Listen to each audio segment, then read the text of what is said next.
Bueno, Pero dale. en épocas de Zoom somos más puntuales que de costumbre. Mucho más. Así que vamos a arrancar,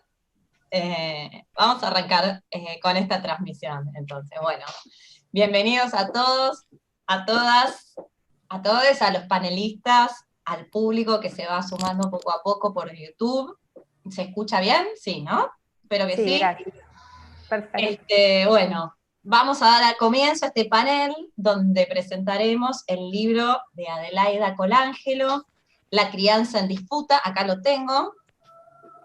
La crianza en disputa, medicalización del cuidado infantil en la Argentina entre 1890 y 1930. Si estuviéramos en un panel en vivo, estaría el libro puesto adelante para que todos lo conozcan. Es un libro, ahí está, editado por Ediciones Sums, a quien, bueno, a la universidad agradecemos por la posibilidad de transmitir y de realizar este encuentro. Hoy contamos, entonces, para la presentación de este libro, con dos panelistas excepcionales. Está Karina Ramaciotti, historiadora, y el médico pediatra Sergio Snieg. Después, cuando vayan a hablar ustedes, los voy a presentar con más detalle. Pero lo que quería contarles es la presencia de ellos, porque esperamos que aporten miradas y un contrapunto interesante entre la historia, la medicina, para poder historizar y para poder reflexionar acerca de los debates y las tensiones que en distintos momentos históricos en nuestra sociedad se dan respecto de qué es una buena crianza, qué es lo que niños y niñas necesitan para ser criados adecuadamente en cada momento histórico. Se considera, las distintas miradas y disciplinas consideran qué es lo necesario y qué es, sobre todo, lo que les adultes, y particularmente las mujeres, entre quienes ha recaído principalmente esta tarea, esta función social, tenemos que hacer, digamos, las distintas disciplinas interpretan que tenemos que hacer para ejercer una buena crianza. Lejos de cualquier interpretación que responda a estas preguntas desde un supuesto orden natural o necesidad biológica, el libro de Adelaida nos va a mostrar que son construcciones sociales situadas históricamente. Entonces, este debate, esta presentación, no la hacemos desde cualquier lugar, y es aquí donde yo voy a hacer una pequeña presentación. La estamos haciendo desde un lugar específico, que es la Universidad Nacional de General Sarmiento, que apostó desde hace algunos años, en momentos que fueron difíciles para las universidades públicas en general, para todo lo público en general,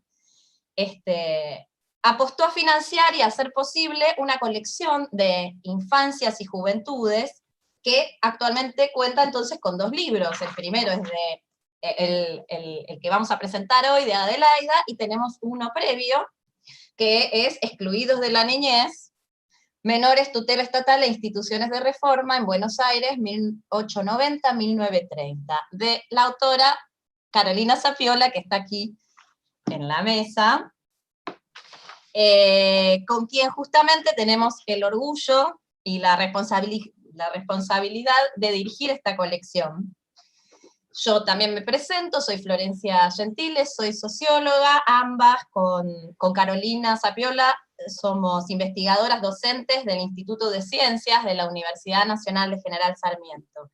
Y bueno, compartir un poco con todos el derrotero de esta presentación, porque teníamos previsto armar esta presentación a principios de año en la Feria del Libro. Ya estaba todo preparado y, bueno, se decretó el aislamiento social preventivo y obligatorio, tuvimos que suspender esta actividad, quedó en stand-by.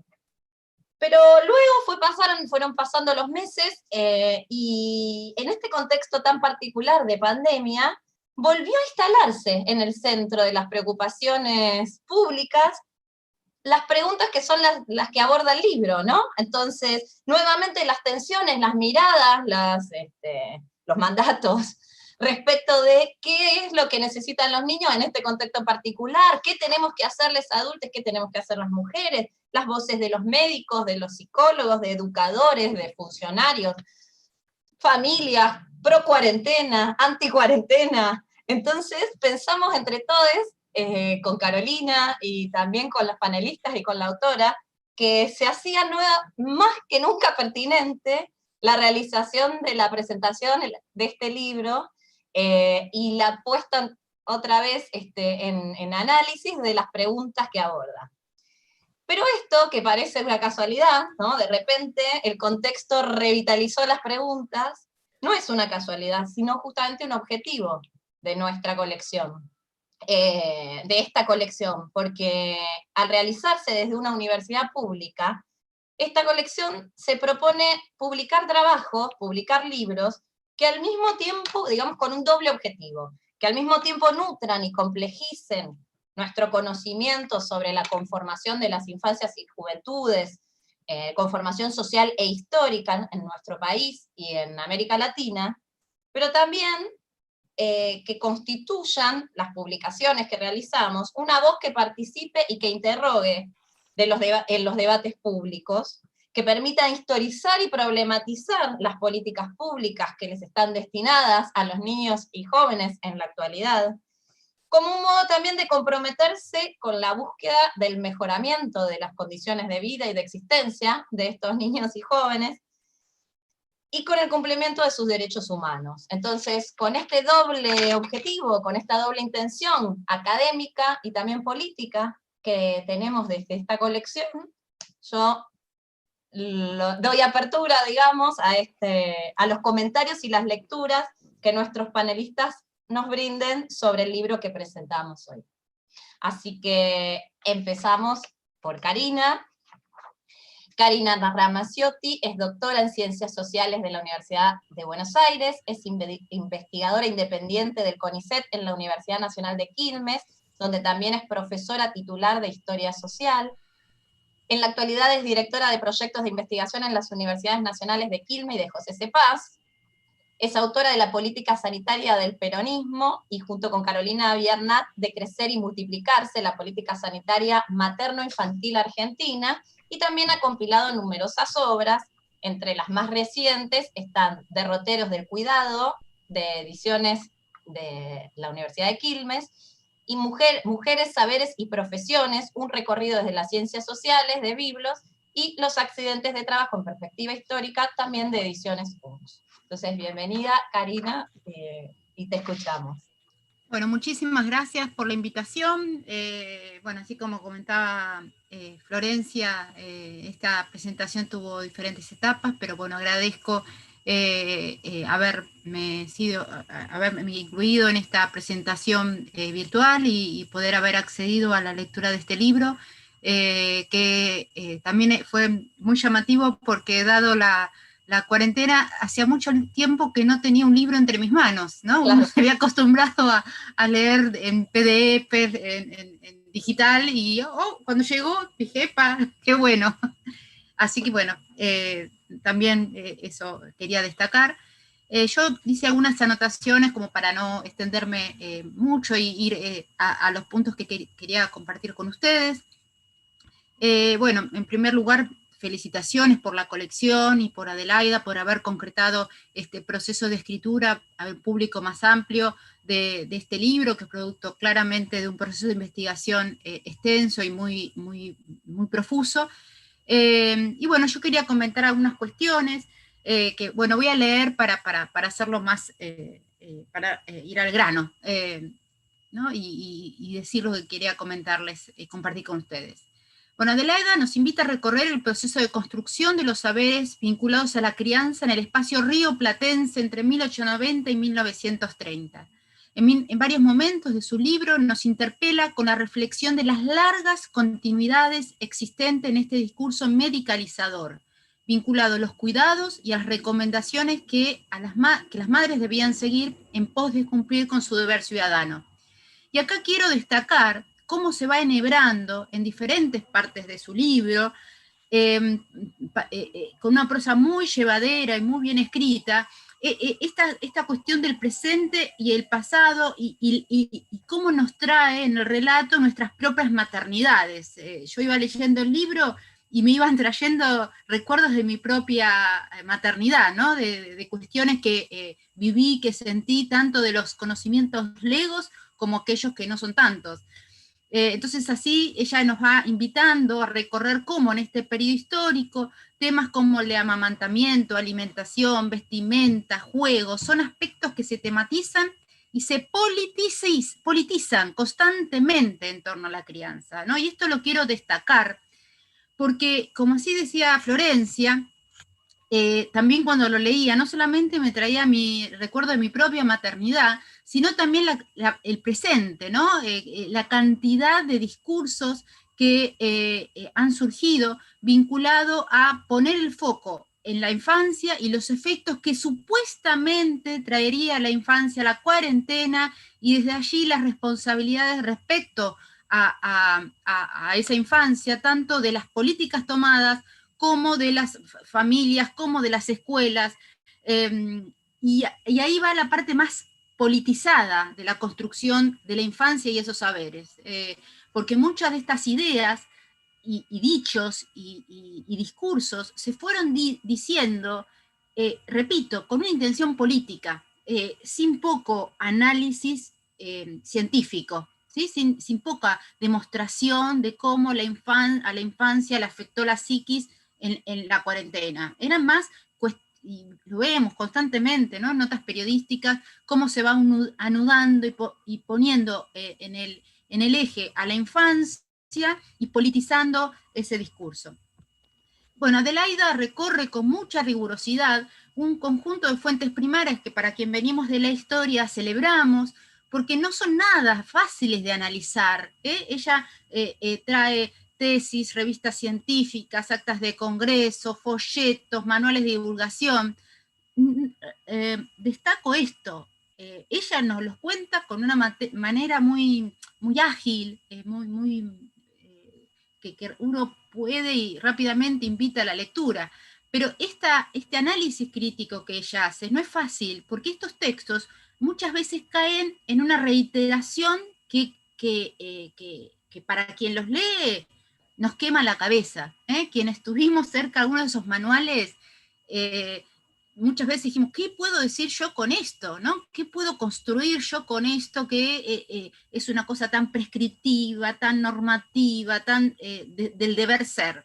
Bueno, Adelaida mezcla y mixtura esta cantidad de fuentes con un análisis muy riguroso proveniente de la historiografía y de la antropología, ¿no? Eso quiero destacarlo porque ella es antropóloga, pero puede pivotear, ¿no? en estas dos disciplinas que evidentemente tiene interés en dialogar, y realmente yo aprendí mucho también de discusiones provenientes de la antropología que desconocía gracias a su libro, así que bueno, esto lo quiero decir y celebrar, ¿no? Porque uno también lo invita a aprender cuestiones que desconocía. De los ejes que trabaja el libro, está formado por 3 capítulos, pero bueno, yo quisiera volver a detenerme en esta ocasión en la politización de estos saberes expertos, ¿no? Es decir, cómo desde un sitial de privilegio y reconocimiento se le otorga a la ciencia médica y a estos personajes, que son muchos de ellos muy reconocidos, como Coni, Gregorio Araoz Alfaro, Luis Agote, Munia Gurria, ¿no? Personajes que son, yo los llamo polirrubro, porque han estado en cuantos lugares había en la época, desde congresos científicos, desde agencias políticas, diputados, senadores, gobernadores, ¿no? Y también gestores y promulgadores de estos saberes vinculados a la poricultura y a la pediatría. Y tienen un gran logro, ¿no? Y esto hay que también decirlo muy enfáticamente. No es que eran meros médicos políticos, o oradores políticos que actúan en el vacío. Gracias a sus acciones, porque sus ideas fueron el pivot de un andamiaje administrativo, de políticas sociales y de una red asistencial muy importante en la ciudad de Buenos Aires, que en los años 20, como nos cuenta Adelaida, estaba en comparación con otras ciudades muy importantes del mundo, ¿no? Entonces, ¿qué es lo que lograron estos personajes, estos médicos y políticos? Reducir los índices de mortalidad infantil, ¿sí? Es un logro que uno puede criticarles esta cuestión normativa, estas ataduras que imponían a las mujeres al ámbito doméstico, bueno, ¿no? De diferentes cuestiones, este control sobre la vida de las personas, pero bueno, tienen, ¿no?, una gran cocarda en sus acciones, que es nada más ni nada menos que bajar el índice de la mortalidad infantil, que era una de las grandes problemáticas de la agenda higienista. Y gracias a esto, gracias a este gran logro en cuanto a objetivo médico-político, se fueron involucrando en las agencias del Estado y se convirtieron en saberes del Estado, ¿sí? Y ese mismo lugar en el Estado le fue retroalimentando su lugar dentro de la profesión. Entonces, esto me parece que ¿no? es muy importante, y lo quería remarcar hoy en día, en donde se habla mucho en torno de los logros de la salud pública, ¿no? Bueno, acá claramente hay un logro, que es la reducción de la mortalidad infantil y el andamiaje del sistema sanitario de la Ciudad de Buenos Aires. Muchos de esos hospitales aún hoy siguen. Otra cuestión que estos personajes fueron claves fue en la construcción de un discurso vinculado a la domesticidad y su insistencia en las responsabilidades maternas en torno al crecimiento y el desarrollo de las criaturas. Esa insistencia hasta al cansancio, ¿no?, en cuanto al amamantamiento, la correcta alimentación, la vestimenta, la limpieza que debían seguir las mujeres en el ámbito doméstico. Y quienes no podían poder cumplir este deber ciudadano, que era visto así en la época, el Estado municipal les proveyó de estos cuidados vinculados a esta red de ayuda social e institucional, tanto de ayuda concreta como de alimentos, ¿no? Y otra vez vuelvo a estos logros en cuanto a este periodo. Si bien no es fácil recorrer las prácticas concretas de estas mujeres, ¿sí?, acá me parece que es muy interesante, y más que no están, ¿no?, porque está hablando, Adelaida nos cuenta sobre un mundo en donde ya no podemos contar con las fuentes orales, que es un recurso muy habitual en la historia. Pero Adelaida nos introduce a ver cómo estas mujeres acataban o no esas prácticas y esas recomendaciones que daban estos médicos hasta el cansancio.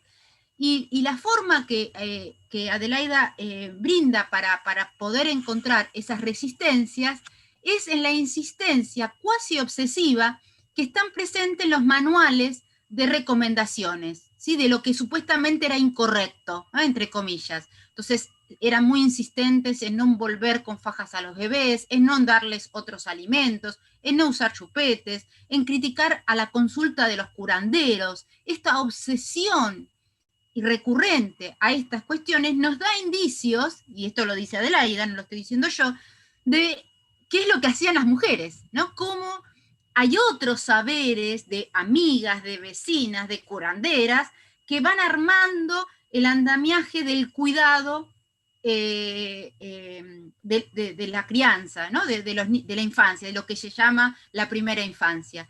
Y esto otra vez presente-pasado, ¿no? Esto no lo podemos aislar de un pasado que fue. Esto es presente, constantemente estamos interpelados en esa tensión entre presente y pasado.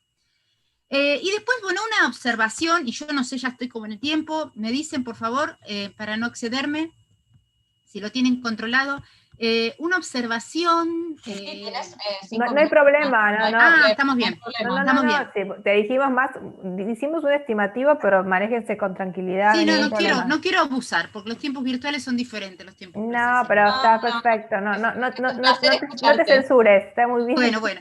No, y quería hacer una observación en torno al título. Acá me invitaron como historiadora y bueno, es más fuerte que yo. Acá el título es La crianza en disputa, medicalización del cuidado infantil en la Argentina entre 1890 y 1930. Y acá a mí me hace ruido, ¿sí? Porque no es la Argentina, es Buenos Aires, es el espacio rioplatense. Que esto lo dice Adelaida, ahí por la página 59, menciona las diferencias regionales, que el litoral no es igual que el interior, que Buenos Aires tiene características distintivas, pero en el título quedó ahí la Argentina. Y eso ahí, bueno, ¿no? Quizás para tener en cuenta para próximos libros, que me parece que es importante destacar que estos logros, estos avances, este andamiaje institucional, estas políticas sociales, se pueden lograr en Buenos Aires. Y en otras partes del país, las diferencias, especialmente en mortalidad infantil, eran enormes, ¿sí? Acaba de sacar un libro, bueno, que también pasó la difusión, de Adrián Carbonetti y Dolores Rivero, que es sobre la gripe española de 1918. Es muy interesante el libro. Y es este periodo, ¿no? Es la gripe española del 18, el momento en que Buenos Aires está en un momento de expansión, de crecimiento, de reducción de la índice de mortalidad infantil, de la instalación de un andamiaje en cuanto a las instituciones sanitarias muy avanzado, logros científicos también de marcada importancia, por ejemplo, la creación del Instituto Malbrán, ¿sí? Para este periodo. Entonces, mientras que Buenos Aires tiene como una ligación con la modernidad del mundo occidental en cuanto a los saberes médicos, la gripe española provocó solamente en Buenos Aires, esto lo dice Adrián Carbonetti y Dolores Rivero, solamente la tasa de mortalidad fue un 7 por 10.000 personas. Mientras que en la provincia de Salta la tasa de mortalidad fue de 128 por 10.000 personas. En el mismo momento, la misma enfermedad. Entonces, ¿esto qué nos dice? Lo dicen ellos, no lo digo yo. Hablan de los contrastes vinculados a la institucionalización sanitaria, ¿sí? Que no era lo mismo tener una epidemia en Buenos Aires que tener una epidemia en Salta, ¿sí? Entonces, esta es una observación me parece que para complejizar esto que Fernando Devoto dice, las múltiples Argentinas, ¿sí? Es imposible hablar de una Argentina, y lo estamos viviendo hoy en día también, ¿no? Ante esta pandemia, las grandes diferencias que cada ciudad, es más, cada lugar toma diferentes fases de aislamiento, y me parece que estas cuestiones en términos sanitarios y en términos educativos hay que tener varios recaudos, ¿no? A la hora de bueno, comentarlos. Así que bueno, esta es una pequeña observación sobre el título. Después, una pregunta, si hay tiempo para desarrollar, que algo ya le pregunté a Adelaida por privado, que es algo que me interesa a mí personalmente, pero bueno, quizás se nos puede ampliar. Ella retoma la construcción de una infancia normal, ¿sí? De cómo se va construyendo por estos saberes médicos la infancia normal.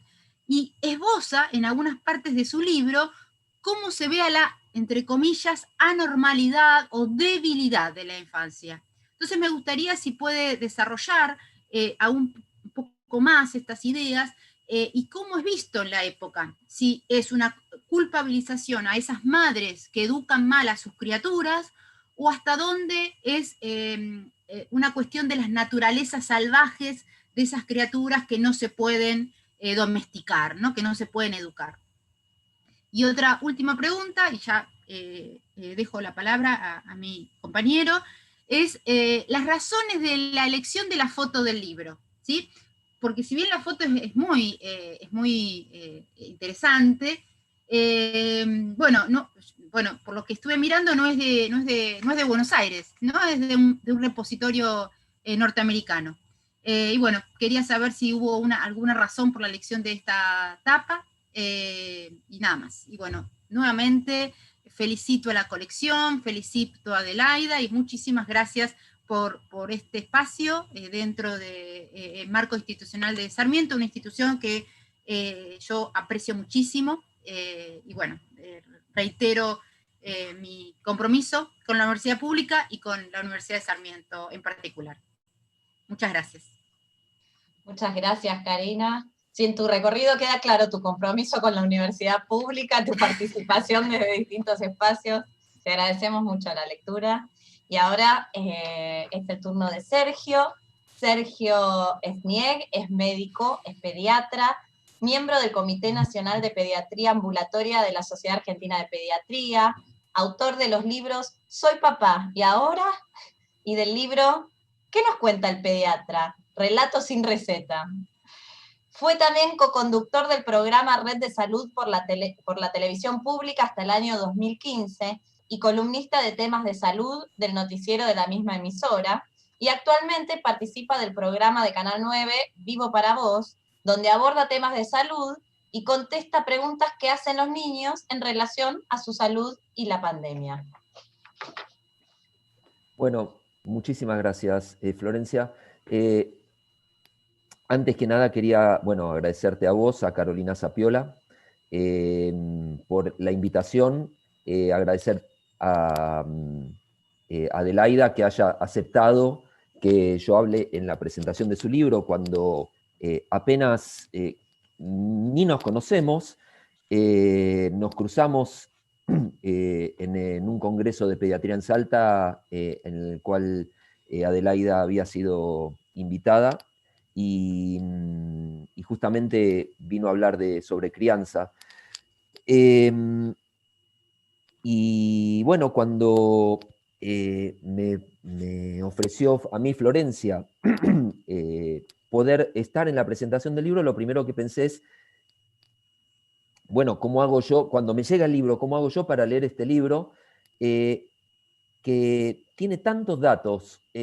A ver, cuando empiezo a leerlo, lo primero que se me ocurrió es, me imagino una habitación llena de fuentes, de libros, folletos, pósters, y una persona tratando de ordenar todo esto de alguna forma. Y como que esa imagen me sobrepasaba y no me dejaba leer el libro. ¿De dónde saca tanta información, tanto? A ver, me encantaría tener 2 o 3 de esos pósters para ponerlos en mi pared. Debe tener su casa llena de eso, cosa que me generó una sana envidia.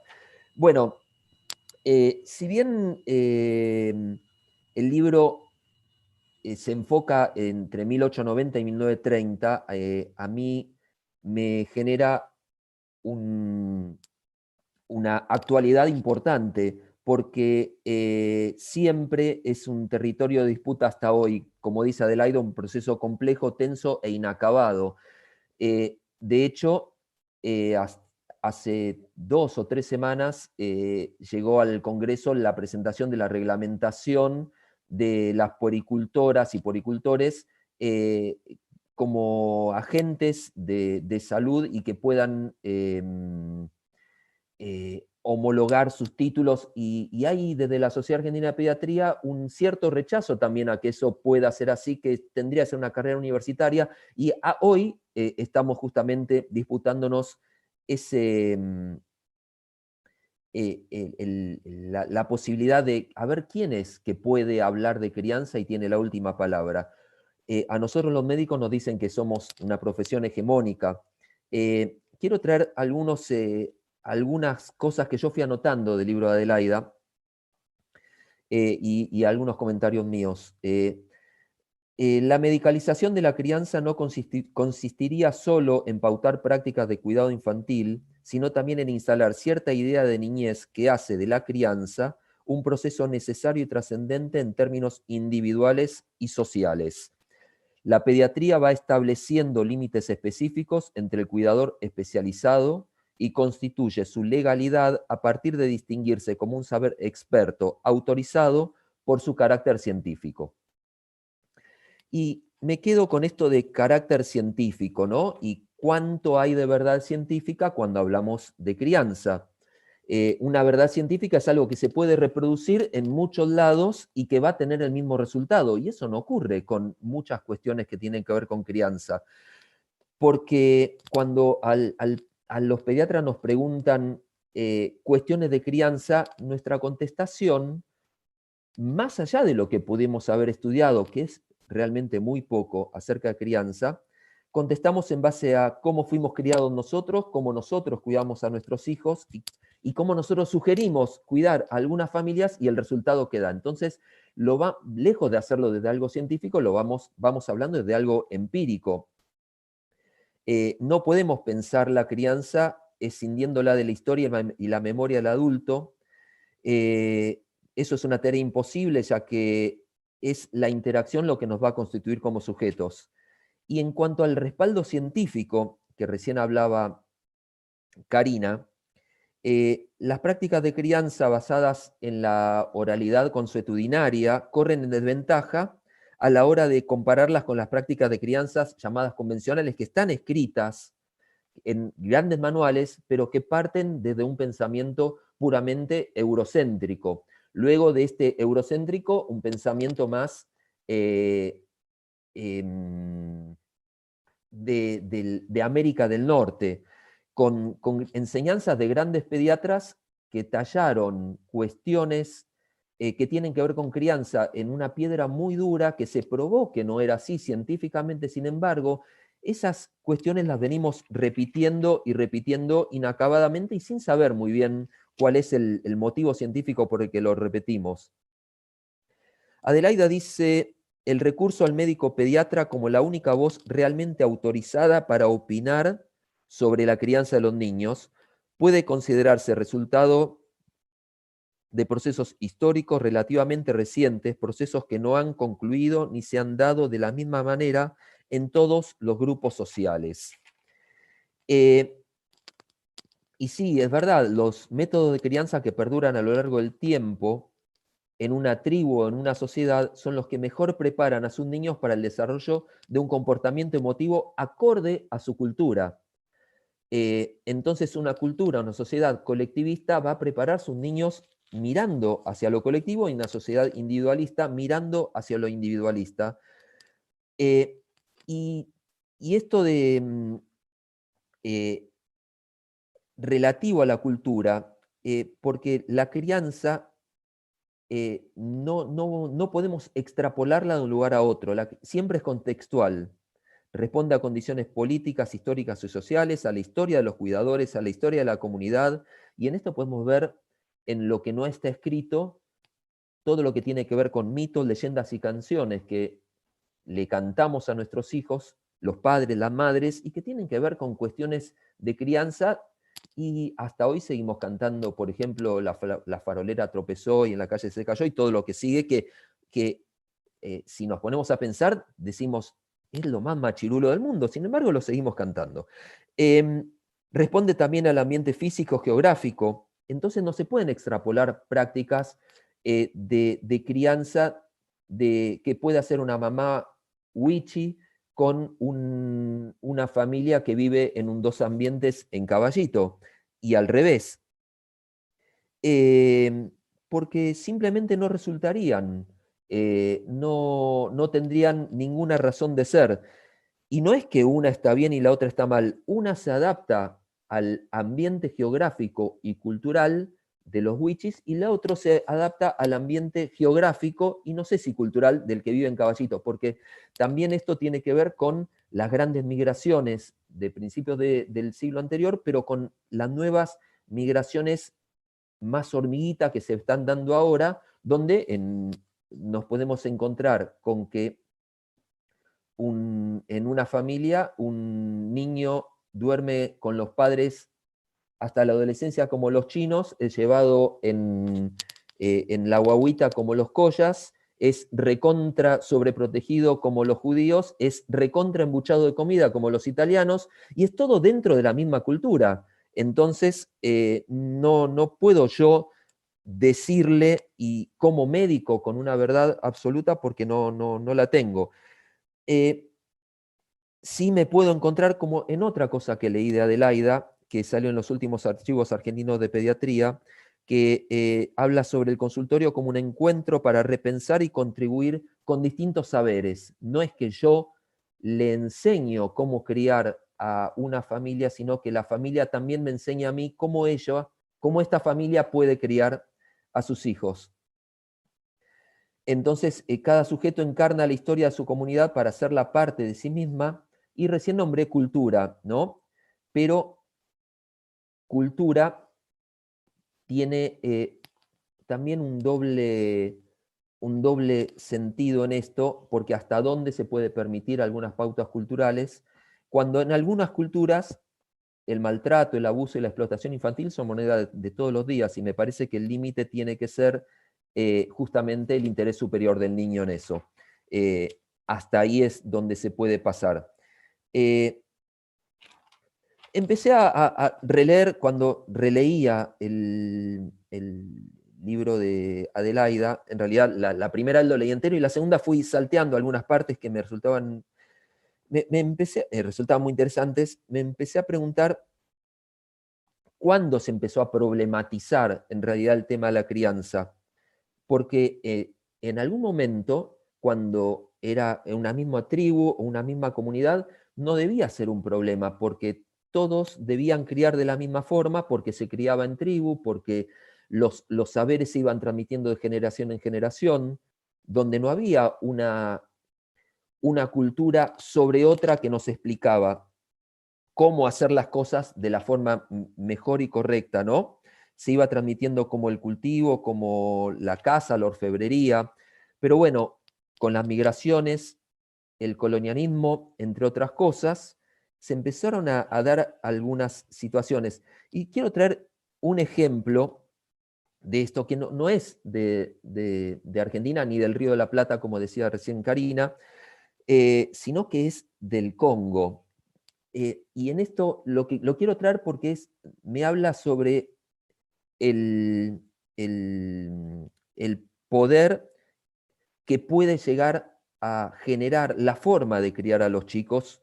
Antes que nada, yo no hablo con la E porque no me sale, no porque no esté de acuerdo. Y cuando digo niños y niñas. Estoy de acuerdo en que hay que decir niños y niñas y que niños no implica también niñas, pero no me sale la E. Bueno, entonces, resulta que fines del siglo XIX, principio del XX, el Congo fue invadido por Bélgica para extraer el caucho. Y se empezó a diezmar a la población y empezó a disminuir muchísimo la tasa de natalidad. ¿Cuál fue el problema que disminuya la tasa de natalidad en el Congo? Para los belgas, el único problema que tenía eso es que ellos se dieron cuenta, y cito, sin el trabajo negro, nuestra colonia no puede enviarnos las riquezas. Era para eso. Entonces, ¿qué hizo? La clase alta de Bruselas funda, especialmente este nombre quiero recalcar, la clase alta de Bruselas funda la Liga para la Protección de la Infancia Negra. Entonces, la clase alta de Bruselas le enseña a las nativas unas pautas saludables de crianza, con prácticas europeas. Justamente estas pautas saludables de crianza eran para aumentar nuevamente la tasa de natalidad que ellos mismos habían disminuido al llevarse a todos los varones y por trabajo forzoso, desapariciones, asesinatos. Entonces, como que frente a ese problema, que el problema en ese caso no era la baja de natalidad por la infancia en sí, sino porque ellos se iban a quedar sin riquezas.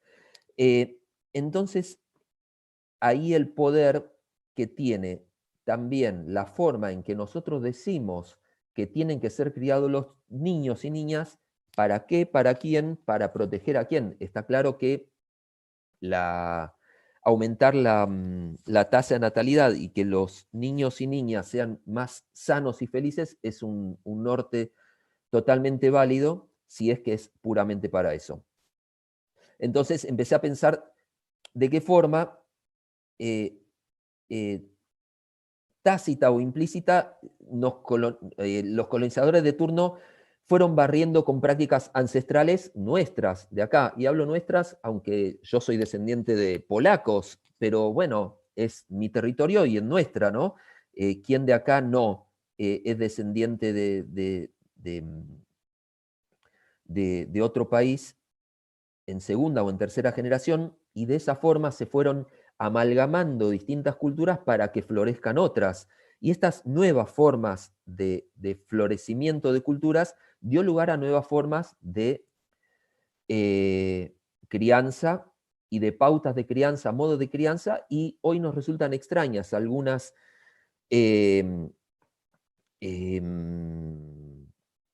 algunas prácticas de crianza que son totalmente válidas en otros lugares y que hoy nosotros decimos, bueno, acá no lo vamos a hacer, son muy raras, pero bueno, lo raro para nosotros es justamente lo común para otros.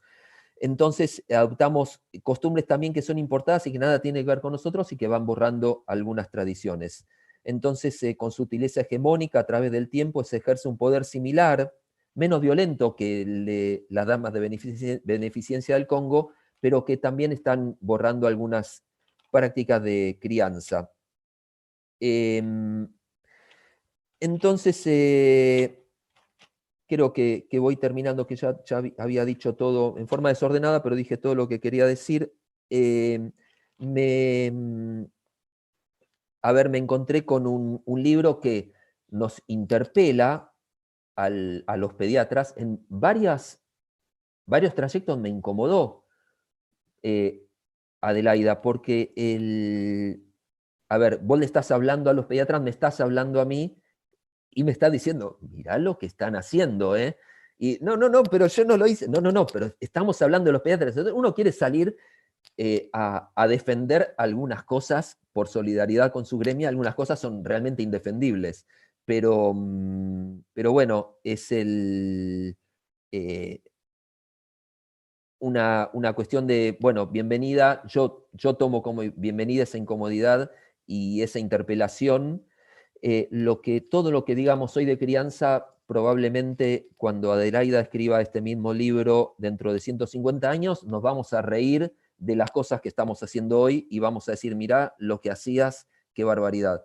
Bueno, así que en esto justamente no tiene nada lo científico, y no está todo dicho, y falta todavía mucho por decir. Yo lo que espero es que en el próximo libro dentro de 100...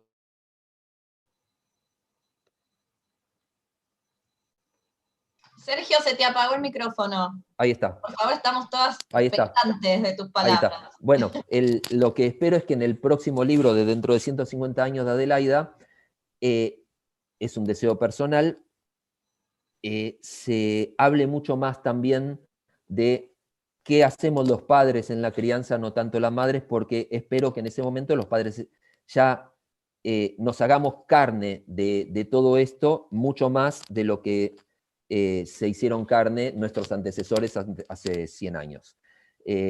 Bueno, eso. Muchísimas gracias, Adelaida, por dejarme hablar de tu libro en la presentación. Muchísimas gracias, Sergio. La verdad, un placer escucharte, tu lectura. Bueno, entonces ahora nos gustaría escuchar a Adelaida, la autora, que es docente e investigadora de la Universidad Nacional de La Plata, investigadora de la CIC, de la Comisión de Investigaciones Científicas de la provincia de Buenos Aires. A ver si querés responder o comentar tu libro. Bueno, buenas tardes. Voy a hacer una cosa muy breve para no llevar mucho más tiempo por si hay preguntas. Bueno, quería agradecer por un lado a la editora de la Universidad General Sarmiento y sobre todo a Carolina y a Florencia por la posibilidad de transformar mi tesis doctoral en este libro, y sobre todo el placer de que forme parte de una colección sobre infancias y juventudes y que pueda dialogar con otros aportes producidos desde las ciencias sociales sobre esas temáticas. En este momento en particular agradecer a Karina y a Sergio sus lecturas agudas, sus sugerencias, las miradas que fueron teniendo sobre el libro, y eso me da como una gran satisfacción en el sentido de que encontrar que el libro puede generar nuevas lecturas, diferentes lecturas, desde distintas disciplinas, desde distintos enfoques. La verdad que como autora es algo que me da mucha satisfacción. Y también esta posibilidad de que, si bien el grueso del libro está centrado en procesos del pasado, ¿sí? Yo soy una antropóloga media intrusa en el ámbito de la historia, encuentre resonancias en debates contemporáneos sobre la crianza, la construcción de la niñez, de las parentalidades y demás. En ese sentido, bienvenido sea todo lo que surja a partir del libro, lo que instigue a seguir pensando, criticando, debatiendo, me parece que es como lo que cualquiera desearía. Por ahí brevemente contarles que yo ya estoy como trabajando nuevamente con procesos del presente, ¿sí? Estoy trabajando haciendo etnografía en centros de atención primaria de la salud y viendo un poco las relaciones que se producen entre pediatras, médicos generalistas que atienden niños, niñas, etcétera, con las familias que son usuarias del sistema público de salud. Aprendo muchísimo de los médicos con los cuales trabajo, los médicos y todo el personal de salud. Me hacen pensar muchas cuestiones, una de ellas es la que traía Sergio, ¿no? ¿Cuáles son los límites del relativismo cultural en situaciones de desigualdad social? Me parece que ese es un nudo que trajo él que es central para pensar las prácticas concretas de intervención en lo que tiene que ver con la crianza, y me parece que eso lo estoy pudiendo también problematizar a partir de lo que estoy viendo ahora en este diálogo, ¿no? Pasado, presente, qué de esto que trae el libro está presente, qué cuestiones ya se rediseñaron. Seguramente si yo hiciera hoy en día esas entrevistas con las madres contemporáneas con las que yo hago la apertura del libro, incluso aparecerían otros referentes a la hora de mencionar la crianza.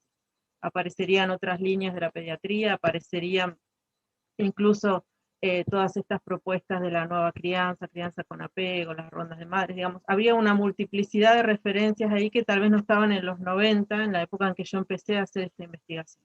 Entonces, poder remirar estos procesos y no pensarlos fijos y resueltos de una vez y para siempre, me parece que es interesante, ¿no? Y también decir, bueno, ¿por qué es que siempre se renueva la pregunta sobre la crianza, cómo criar, quién cría mejor, quién cría a quién y de qué manera? Me parece que esto tiene que ver con que justamente trae el tema central de la construcción de los sujetos en una sociedad, ¿no? Es decir, bueno, entonces no es una pregunta menor, no es una pregunta casual que en todas las sociedades se esté debatiendo, ¿sí?, el tema de la crianza, el cuidado, la formación, la educación, etc. Para no ahondar mucho más en temas que por ahí me llevarían más tiempo, sí, tal vez retomar algunas cuestiones que plantearon los comentaristas. Por un lado, Karina, sí, yo creo que una de las cuestiones, pensando un poco en un hilo entre las dos intervenciones de los comentaristas, creo que hay algo que está subyaciendo en lo que a mí me interesa trabajar antes y en lo que estoy haciendo ahora, es cuando pensamos en propuestas para la infancia, desde la salud, desde lo que sea, bueno, hacernos la pregunta de qué niños estamos hablando, para qué niños están hechos. Es decir, pensar en los niños situados en un tiempo, en un espacio, en un momento histórico, en una clase social, en un grupo étnico, cultural. Y en ese sentido, me parece que el señalamiento de Karina sobre situar más específicamente desde el título del libro los procesos analizados es bien pertinente, ¿sí?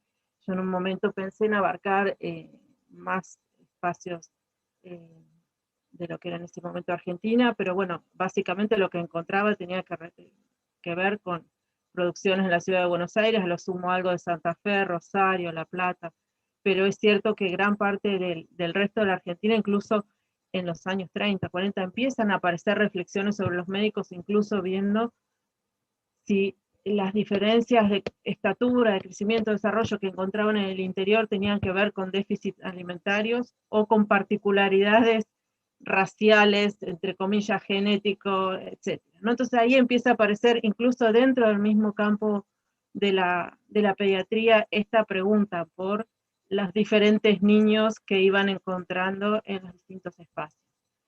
Y ahí podemos anudar un poco con lo que preguntaba Karina sobre estos niños que no se ajustaban a los estándares de normalidad que estaban pautados.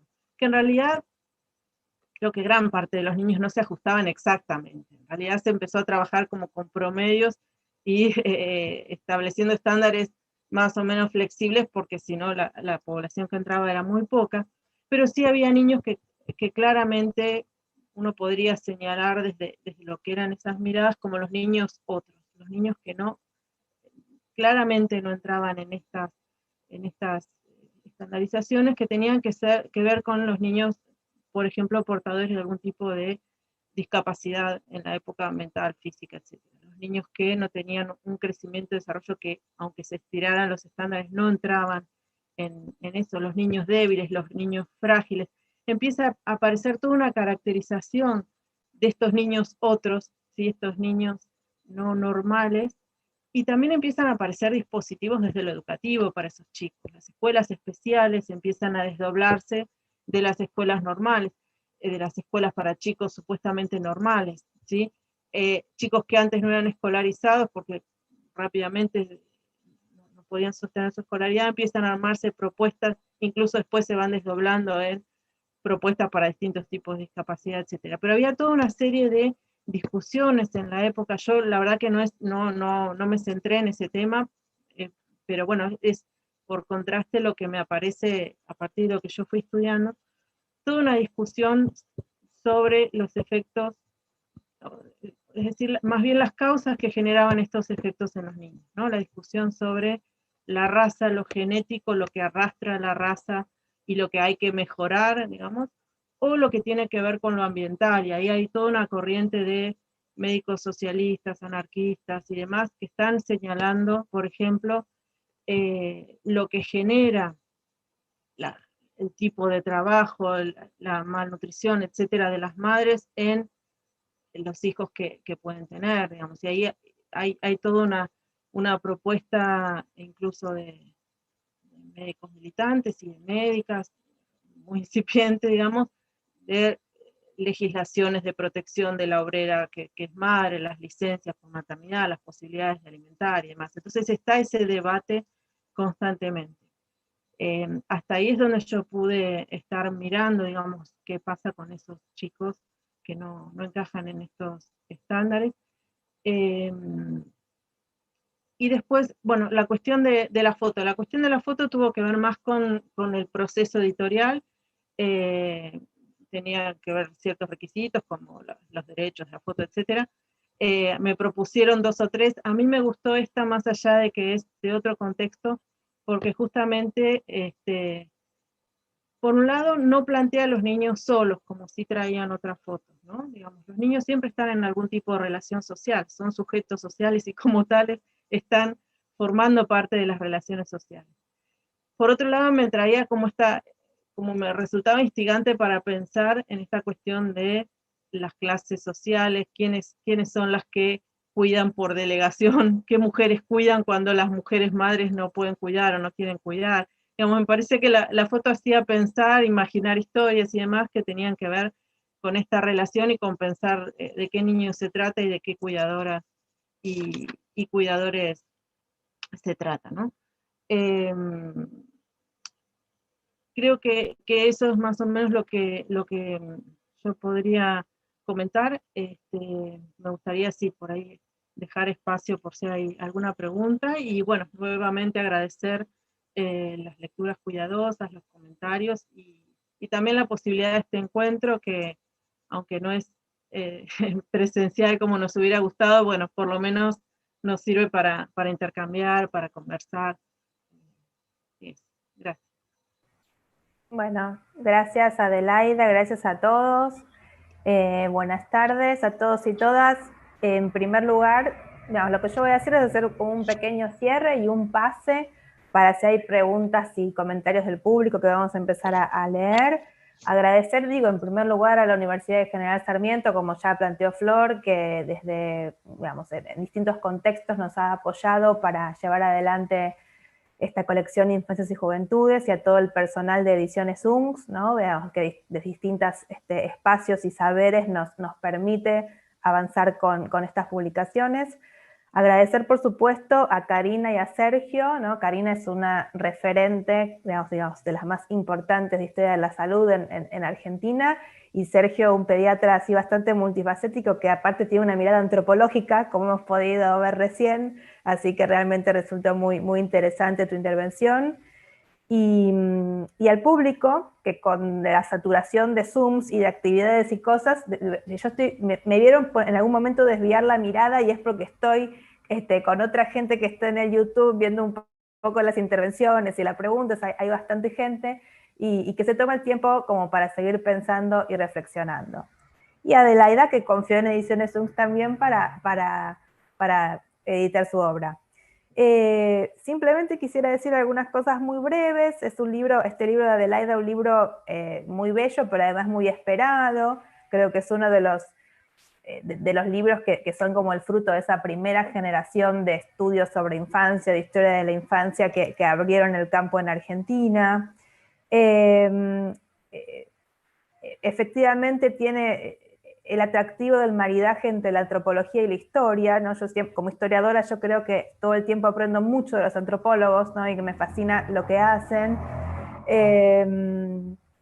Y bueno, tiene ese atractivo realmente, y el que sigue tu obra, Adelaida, los que te hemos seguido desde el principio, ¿no? Fuimos juntas por muchos lugares.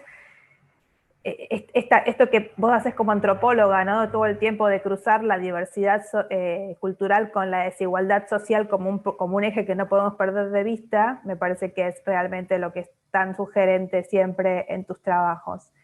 Bueno, es igualmente un trabajo de historia antropológica o de antropología histórica, y los comentaristas, los panelistas hablaban de cómo las cuestiones del presente van y vienen cuando vamos leyendo, y cómo nos interpela, ¿no? Como pediatras, como madres, lo que fuera que nos sucede también con este tipo de textos.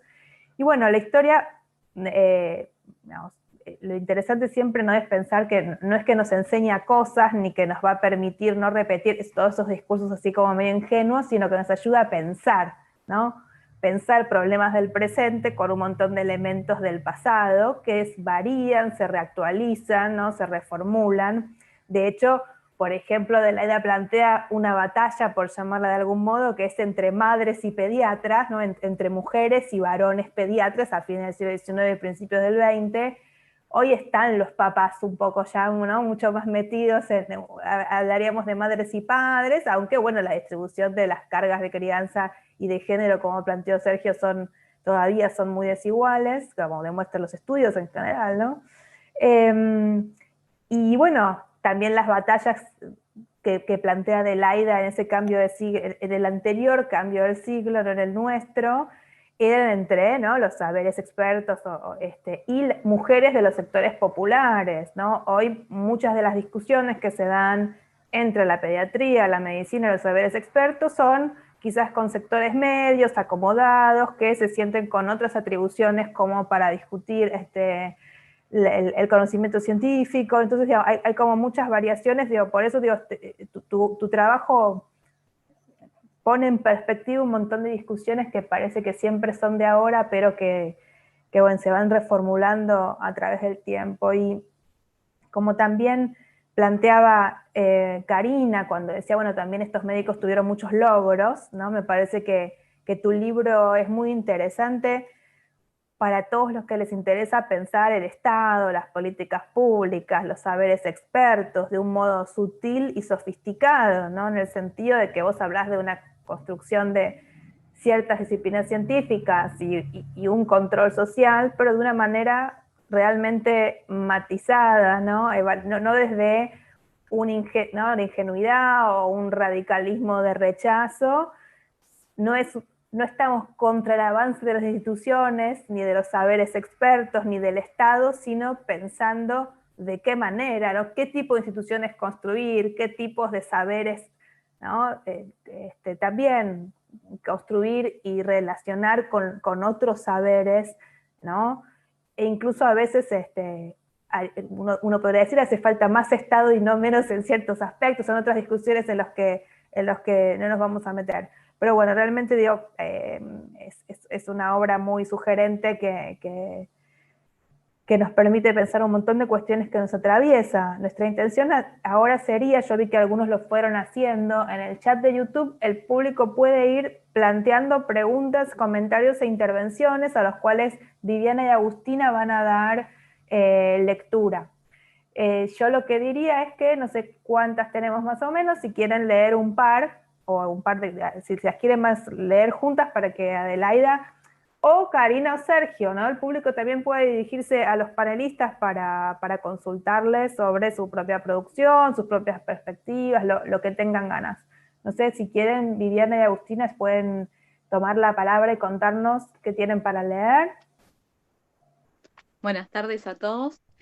Bueno, ante todo quisiera agradecer la posibilidad de participar acá en este espacio y felicitar obviamente a la autora y a las organizadoras por la presentación del libro. Ya tenemos algunas preguntas que nos están enviando las personas que están participando por YouTube, ¿sí? Y yo les voy a decir algunas. Clara pregunta, ¿cuál es el rol de las paternidades en el contexto de la medicalización de la infancia? También pregunta Clara, ¿qué sucede con las disputas actuales entre la pediatría formal y las nuevas estrategias de crianza ligada al entorno más natural? También pregunta Clara, ¿cuál es la definición de la infancia centrada en Buenos Aires y de qué manera repercutió en las infancias excluidas? Y también tenemos preguntas de Juan Pablo. Dice, ¿se puede pensar como exitosa la intervención sanitarista? Y también pregunta si se puede hacer desde un lugar compatible con otros saberes. Agustina tiene más preguntas. Hola, buenas tardes a todos quienes están presentes, especialmente a la expositora. Bueno, algunas preguntas que llegaron, por ejemplo, Sebastián Aguilón preguntó si en la investigación y en los fuentes eventualmente hay alguna mención a las crianzas comunitarias o múltiples, es decir, cuál es la relación entre los hermanos, por ejemplo, respecto de la lactancia, si hay alguna mención sobre eso. Y Micaela y Dulce hicieron dos preguntas, pero que en realidad tienen algo en común, así que las leo juntas. Que tiene que ver, Micaela pregunta si se habla sobre las crianzas en tribus, y Dulce pregunta si en la investigación apareció el tema de la raza o la migración y cómo eso interviene en las disputas sobre las crianzas. Por ahora tenemos esas las preguntas. Bueno, yo diría que Adelaida comenzarás a responder y por supuesto si Sergio y Karina quieren intervenir en esas respuestas porque tiene que ver con muchas de las cosas que ustedes hacen y que plantearon acá, por supuesto adelante. Empiezo yo, no sé. ¿Sí? Bueno, algunas las voy a poder responder más claramente porque tienen que ver con lo que apareció en mi investigación, otras no tanto. Claro. Ustedes piensen que el grueso del trabajo está centrado entre 1890 y 1930 y en ese contexto es donde voy a tratar de dar cuenta de lo que me están preguntando. El primero es el rol de las paternidades. Aparece, pero no en un papel directo de cuidado cotidiano del niño o de la niña, ¿sí? En muchos de los discursos que van dando los médicos pediatras de la época, está presente esta idea de la familia nuclear, ¿sí? Es el modelo de familia que se trasluce detrás de estos discursos, de estas indicaciones. Ahora, el rol atribuido a los padres en general, sobre todo en la etapa primera, de 0 a 2 años, que es lo que más me interesaba a mí rastrear, es el de guía de su mujer, de poner racionalidad en estos afectos que pueden ser desmedidos de la madre, poner coto a ciertas prácticas maternas, y en ese sentido son muy interesantes los debates que se producen acerca de la necesidad o no de enseñar cuestiones de puricultura en las escuelas primarias y en las escuelas secundarias. Y si esta enseñanza debía ser solo para las niñas o también para los alumnos varones. Y entre los argumentos que priman, entre algunos higienistas y educadores que promueven que esta educación acerca de la puericultura se haga también en escuelas donde hay varones, es justamente para que sean buenas guías de sus futuras compañeras mujeres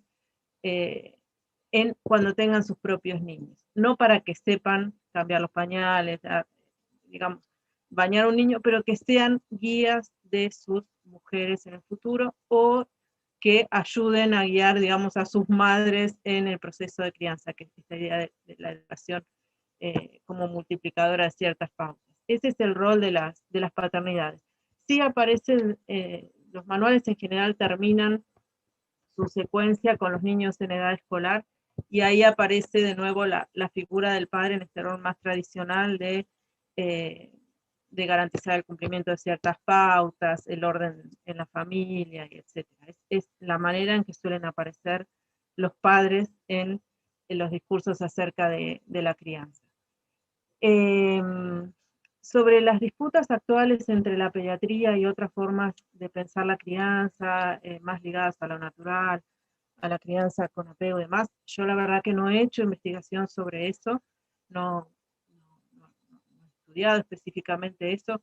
Sí me parece, de lo poco que he estado mirando superficialmente, que aparece como una tensión reeditada de otras maneras entre naturaleza y cultura, y buscar tal vez en una supuesta naturaleza una serie de justificaciones a ciertas prácticas, que no digo ni que estén bien ni mal, pero yo digo que la crianza siempre es social y cultural, no hay una crianza natural en la especie humana, ¿sí? Entonces, sean cuales sean las prácticas que estemos promoviendo, son construidas social y culturalmente, apelando sí a la naturaleza, a ciertos beneficios o no de cuestiones sociales, pero no hay prácticas de crianza preculturales o puramente naturales, porque somos una especie que nos caracteriza justamente ser productores de cultura.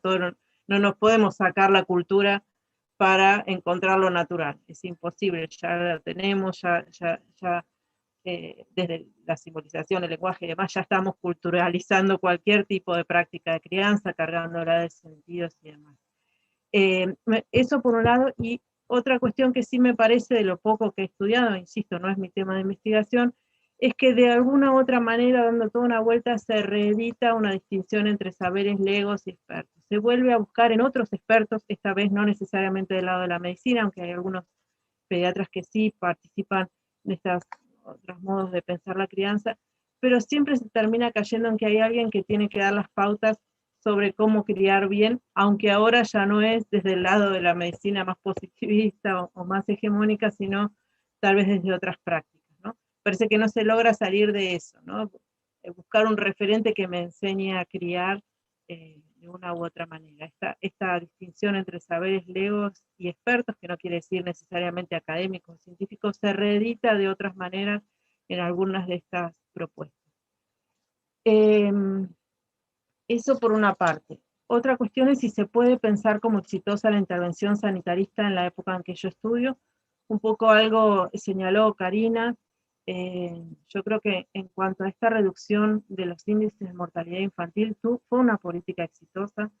Y yo ahí quiero señalar otra cuestión, digamos, que tiene que ver con cómo pensé yo a mis sujetos de estudio, con los cuales no pude charlar porque ya pertenecían al pasado y en realidad solo pude leer lo que producían, mirar algunos debates entre ellos, que, digamos, si bien uno puede ser crítico de sus perspectivas y demás, eso no quiere decir no tomarlos en serio, es decir, suponer que siempre hay como una intención oculta en muchas de sus prácticas, de sus argumentaciones. En realidad, si bien ahora nos parecen normativistas, y de alguna manera censuradoras de otros saberes y demás, eran estos médicos personas que de cuerpo y alma se dedicaron intensamente a resolver lo que ellos pensaban como los problemas más serios de su época, ligados a la infancia y demás.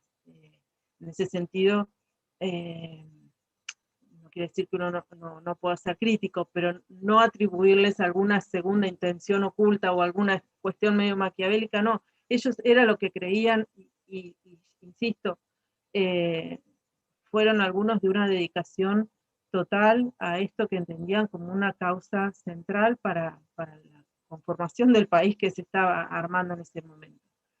Y en ese sentido, bueno, la reducción de la mortalidad infantil, y ahí trayendo lo que traía Karina, sí, en los centros urbanos, sobre todo en Buenos Aires, algo en Rosario, por ahí, pero no en el interior del país, muchas partes del país eran territorios nacionales en esa época, ni siquiera, pero sí en los centros urbanos donde instalaron toda esta batería de dispensarios de lactantes, visitadoras de higiene y demás, lograron una reducción de la mortalidad infantil. Y acá me parece importante también... ¿Puedo comentar algo que sí. es vinculado a eso? Estos personajes eran muy modernos, ¿no? En el sentido de que introdujeron cuestiones que están como a la avanzada de lo que era el conocimiento de la ciencia en la época.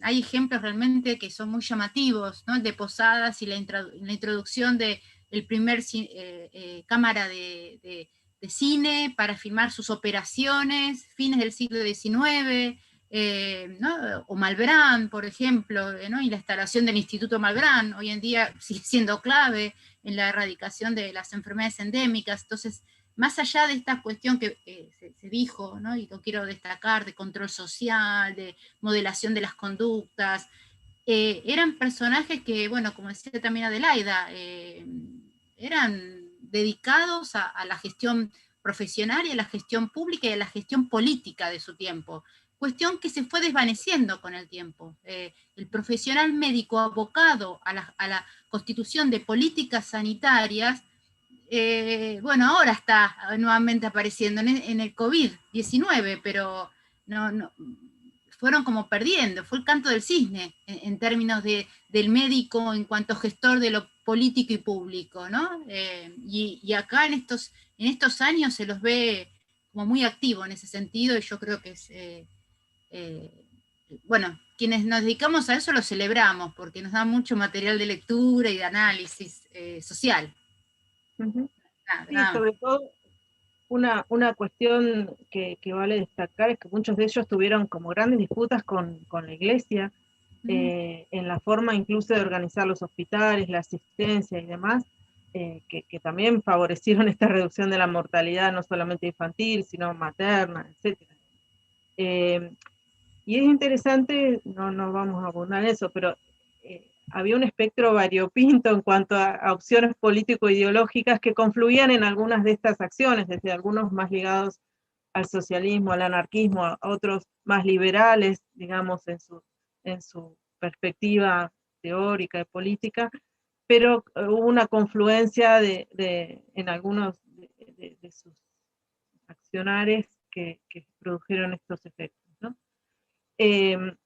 Y esto tiene que ver con otra cuestión. Lo que se logra, además, es lo que yo trato de señalar en el libro, que si bien no se logra que todo el mundo incorpore las prácticas de la crianza indicadas por la medicina, se logra incorporar la creencia en la legitimidad de la medicina como orientadora de las prácticas de crianza. Es decir, ya era, a partir de ahí es muy difícil que alguien niegue la capacidad de la medicina de orientar la crianza, por más de que no se sigan efectivamente sus prácticas.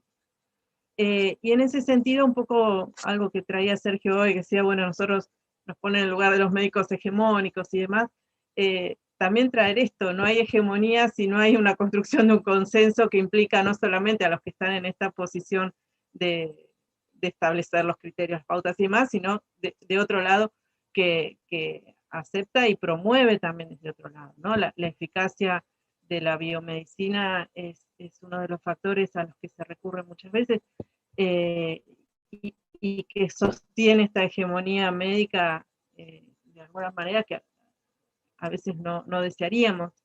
Hay escenas en el centro de atención primaria donde yo estoy trabajando que me hacen pensar esto, digo, bueno, ¿cuánto desde los lugares subalternos estamos sosteniendo esta hegemonía de la medicina en su versión más biologicista? Por ejemplo, una mamá y otra charlando sobre los dos médicos que atienden en la salita, diciendo, no, yo quiero que me atienda fulano porque él ya me da el remedio, me voy tranquila y ya no tengo que estar pensando más. En cambio, fulanita me dice, no, observalo, esperá, vamos a esperar. digamos, cómo la hegemonía de cierta versión de la medicina no se sostiene solamente por los médicos, sino desde otros lugares sociales que contribuimos a la misma. Dale, Sí, te agrego una cosa más, Adelaida, con respecto a eso.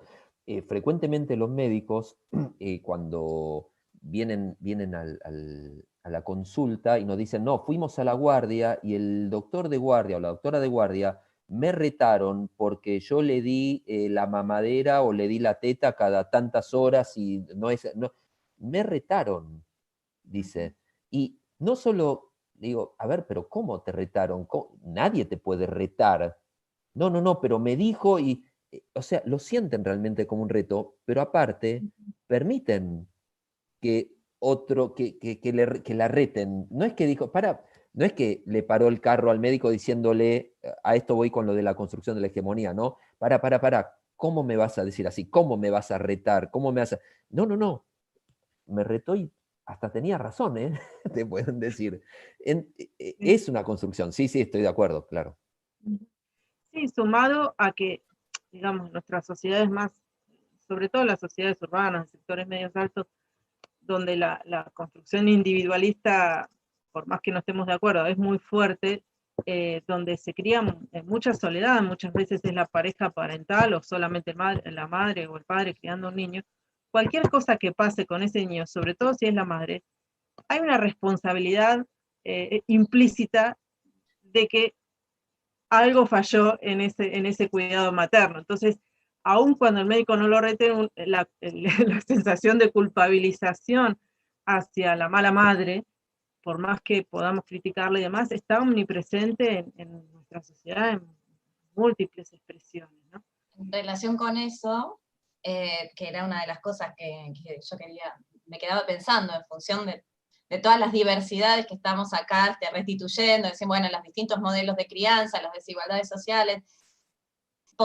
La pregunta que dijo Sergio, también desde cuándo, si es una cuestión que nace o surge con el colonialismo, o también desde que las sociedades son más complejas, porque a veces no se trata de la contraposición de distintas culturas, sino también de diferencias de clases sociales, de distintos sentidos que se despliegan en relación con distintas condiciones materiales de existencia. Pero acá el punto, digamos, no es que esté mal, incluso, o que es evitable, como pregunta, ¿no? ¿Es realmente algo evitable que haya jerarquías entre saberes, entre modelos en una misma sociedad? No sé si se trata de eso, sino de estar atentos a las respuestas sociales y los efectos sociales que generan esas jerarquías de saberes, porque muchas veces lo que termina ocurriendo a través de esto que decías recién adelante, de la responsabilización de las madres, por ejemplo, o cuando esas pautas de crianza hegemónicas no se pueden seguir por condiciones sociales de existencia o por distintos sentidos, el problema es que se terminan generando exclusiones de los niños, exclusiones de las familias y hasta, por ejemplo, de la escuela, ¿no? Atribuyendo a que las familias no se ocupan, entendiendo que, digamos, ejercen mal la crianza, concluyendo que de entonces no hay una verdadera preocupación y que entonces estamos, digamos, acusando de abandono muchas veces y llegando incluso al momento de la penalización y en sus casos extremos muchas veces a la retirada del niño de su ámbito familiar de crianza. Entonces, bueno, acá lo interesante es restituir la diversidad de modelos y también identificar las jerarquías, no para decir está mal necesariamente, sino también para estar sumamente atentos a los efectos sociales de esas jerarquías entre saberes, ¿no? No asumirlos como necesarias. Eso. Sí, y tomando esto que decía Flor y algo de lo que traía Sergio también, y después quedaron 2 o 3 preguntitas, ahí las tengo anotadas. Esto de tratar de complejizar las explicaciones, porque a veces pasa que decimos, bueno, incorporamos el factor cultural en nuestras explicaciones y todo lo pasamos a leer como causa cultural, entonces no tener agua potable para tomar es cultural.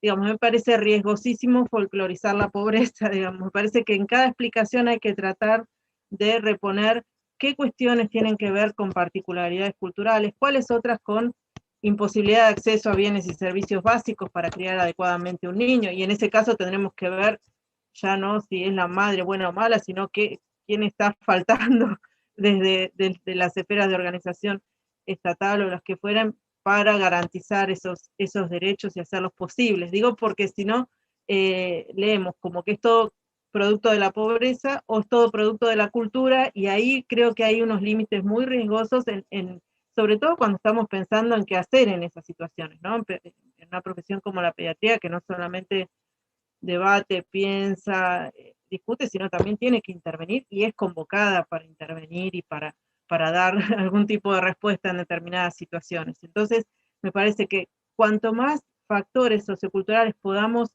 poner en nuestras explicaciones, vamos a entender mucho más las causas de aquello que se está produciendo en tal o cual comunidad, en tal o cual familia. Ahora, no hay manera de conocerlo si no es hablando con esas personas, con esos otros, digamos.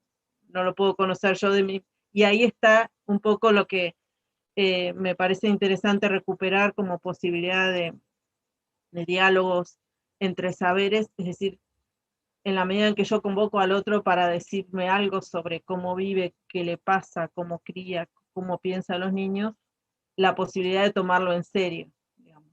No, a veces aparece esta idea de, bueno, vamos a dejarlo hablar, que se descargue y después yo le digo lo que hay que hacer. ¿No? Entonces, ¿qué implica ese diálogo realmente? Digo, en la pediatría o en múltiples profesiones, en cualquier tipo de intervención social, me parece que nos lleva a esto, qué lugar le damos a ese otro, y qué tipo de diálogo generamos en el cual yo no preciso estar paternalistamente de acuerdo con todo lo que me propone, sino puedo disentir, pero una cosa es disentir entre sujetos con los cuales yo dialogo en serio y tomo en serio, y otra cosa es desestimar cualquier tipo de idea, propuesta o práctica que me propongan. Me parece que eso es un poco el desafío, ¿no? En el caso de todo el personal o los equipos de salud que implican también, bueno, enfermeros, promotores, digamos, hay toda una serie de personas que están participando en la atención de la salud, además de los médicos, ¿no? Y me quedaban las otras preguntas sobre crianzas comunitarias, crianzas en tribus. Yo no lo tomé en mi investigación, no es algo que yo haya trabajado. Hay mucha bibliografía antropológica sobre crianzas en otros grupos étnicos, incluso dentro del país y demás, pero no es algo que yo haya trabajado específicamente. Y la cuestión de la raza apareció, ¿sí? Si bien no fue un eje de mi trabajo, aparece todo el tiempo en el sentido de, en el periodo en que yo estoy investigando, se trata de pensar cuáles van a ser los argentinos y qué implica, digamos, la argentinidad en ese contexto. Entonces, aparece en algunos momentos se trasluce una especie de idea de crisol de razas, en otra la pregunta, ¿cómo estamos formando racialmente la población del país con esta especie de mezcla entre las migraciones transnacionales, el sustrato étnico que había en el momento y demás? Aparece todo el tiempo porque tiene que ver con pensar qué ciudadanos, qué sujetos van a habitar y van a construir, digamos, la nación, sobre todo en el primer periodo. 1890, 1910, 1920 aparece con bastante fuerza. Pero bueno, no quiero hablar más por si alguien quiere comentar algo. Tenemos un par de preguntas más, me parece, si quieren sintetizar, Agus y Vivi, las preguntas que fueron apareciendo, dirigidas a Adelaida o a Karina y Sergio. Bien, tenemos 3 últimas preguntas. Viviana pregunta qué relación se puede establecer entre estas estrategias de crianza, las disputas entre los profesionales y padres, y algún aporte precisamente de estas discusiones a políticas públicas. Una pregunta que hace Jimena es si se aborda la relación entre las infancias y su medicalización y la discapacidad como categoría. Y la última pregunta la realiza Claudia, es referente al recorte, al periodo que toma la autora. Pregunta por qué lo cierra en 1930 y, bueno, qué es lo que está cerrando o abriendo ese recorte temporal que realiza Adelaida.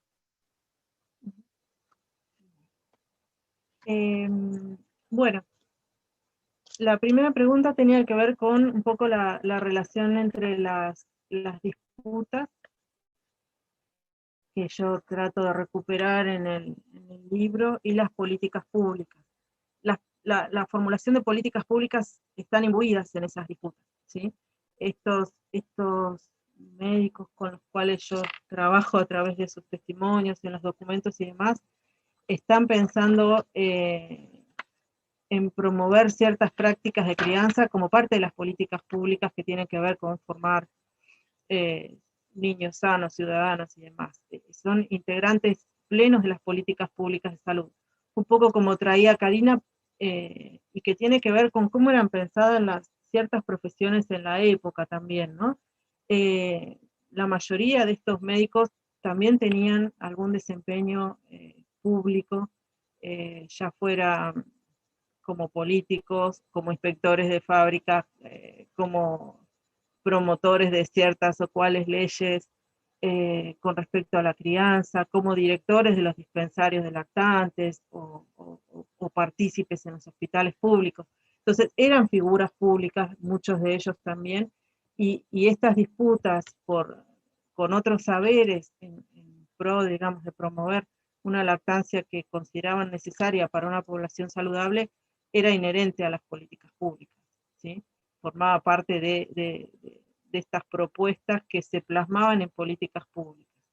Hay una diferencia en los comienzos del periodo que yo analizo, donde esto está mucho más embrionario en cuanto a su institucionalidad, en cuanto a los diferentes actores de los equipos de salud, pero ya en los 20 hay varias instituciones más consolidadas, aparece la pediatría más claramente en servicios diferenciados dentro de los hospitales, y aparecen otras figuras que forman parte de estas políticas públicas que se complementan con los médicos, como son, por ejemplo, las visitadoras de higiene, enfermeras que ya están más ligadas específicamente al trabajo en los dispensarios o en los servicios materno-infantiles. Entonces hay una relación muy estrecha. Con el tema de la discapacidad, un poco, yo les contaba a partir de lo que planteaba Karina, yo no lo he trabajado específicamente, se puede traslucir esto que yo les decía, estos niños que no encajan en los estándares de crecimiento y desarrollo, pero no he profundizado en ello realmente. Creo que hay todo un campo ahí interesantísimo para trabajar, porque ahí también se están empezando a generar algunas políticas públicas a partir de estas clasificaciones que se van armando en cuanto a los, digamos, los parámetros establecidos. El periodo, bueno, como yo ahí decía en el libro, como todo periodo es un recorte arbitrario, pero que busca de alguna manera recuperar alguna lógica de los procesos históricos, ¿no? Que sea arbitrario no quiere decir que sea casual. Y tiene que ver con, por un lado, la conformación, ¿sí? De, digamos, procesos a nivel nacional, de conformación de la nación, de conformación de la infancia como un campo de intervenciones, sobre todo, es el periodo donde la infancia se está configurando como un grupo social específico sobre el cual empezar a intervenir, no solamente desde lo médico, lo social más amplio, lo educativo, y en ese sentido yo encuentro que hacia los 30, si bien no hay un corte neto, ya hay instalado toda una serie de dispositivos, de profesiones, de instancias de formación educativas y demás que tienen que ver con esta forma de pensar la infancia y la crianza, ¿sí? Ahí yo en el libro después pongo que incluso el periodo no es internamente homogéneo, uno puede reconocer un primer momento hasta los años 20, donde esto estaba mucho más en formación incipiente, y de los 20 hacia los 30 ya hay un proceso que tiene que ver más con consolidación, desarrollo, profundización de ciertos procesos institucionales, profesionales. Pero sobre todo se instala, ¿sí?, como cuestión social central el tema de la mortalidad infantil, más o menos hacia fines del siglo XIX, que tiene que ver con la conformación del Estado-Nación, con la mirada sobre la población del Estado-Nación, la configuración de algún tipo de estadísticas, de pensar en esa población, y en ese sentido es el recorte, ¿sí? Podría haber sido más estrecho tal vez, ya más amplio me hubiera implicado dar cuenta de otros procesos. Yo quería ver justamente este momento, cuándo empieza a tornarse la cuestión de la crianza materia de la medicina, de una manera sistemática, ¿no? Uno encuentra ya discusiones previas y demás, pero esta apuesta a construir instituciones, formar gente, producir manuales, cartillas, etcétera, tiene que ver con este momento de fines del siglo XIX, comienzos del XX.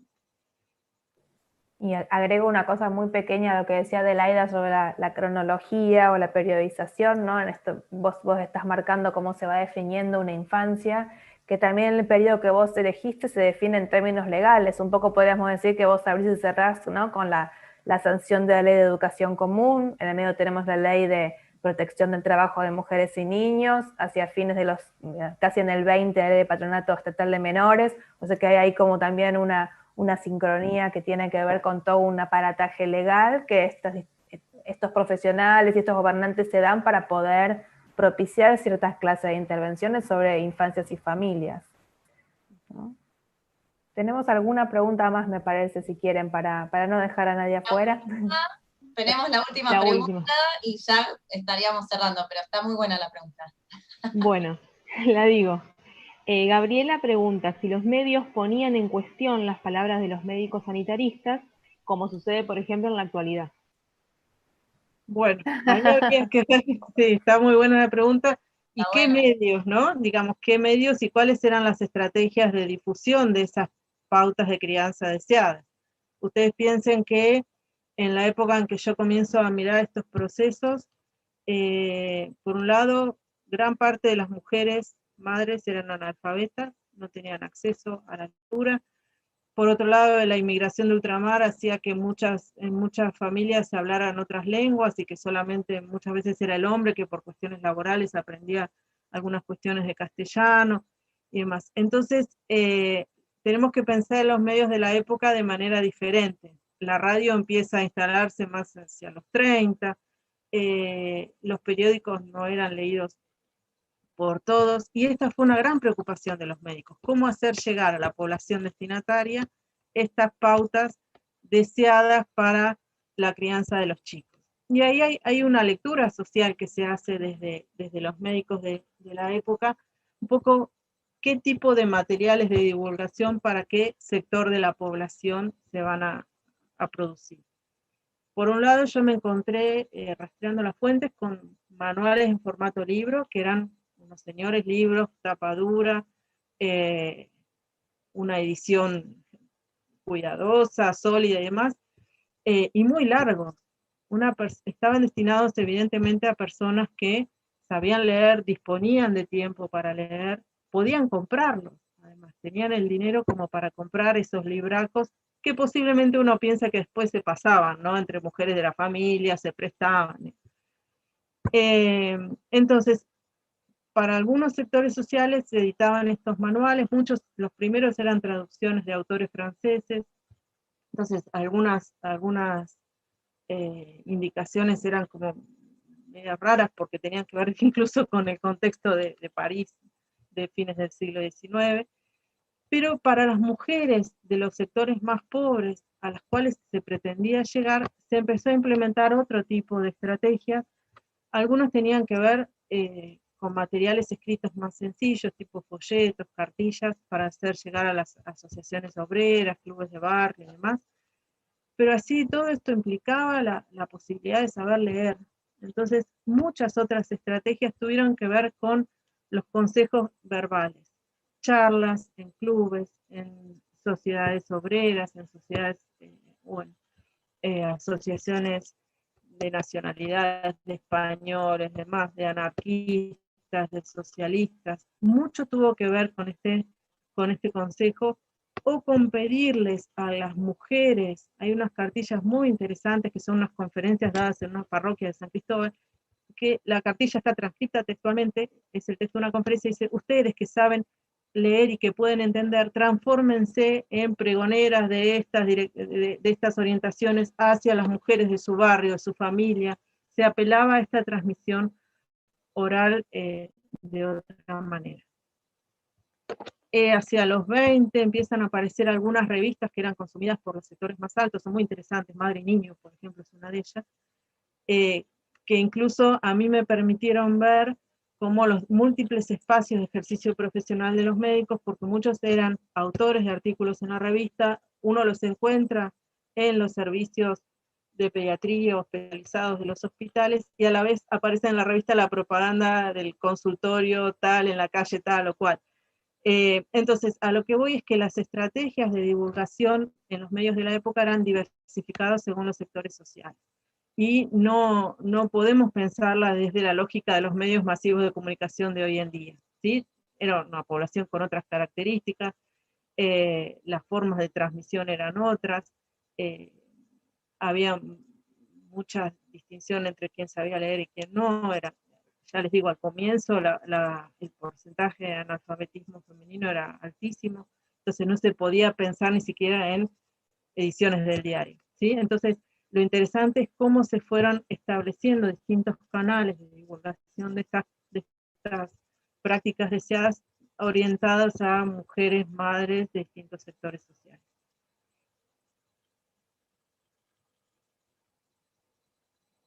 Bueno, a ver, por un lado hay muchas preguntas sobre dónde se consiguen los libros. Ahora vamos por Facebook, por mail, por todos los espacios que fuimos difundiendo, ahora vamos a enviar los links para conseguir el libro, que se puede enviar tanto en versión papel como conseguir en versión ebook, que sería quizás es lo más sencillo en este contexto. Eso no sé si no, claro, buscando, en ediciones UMS, lo encuentran.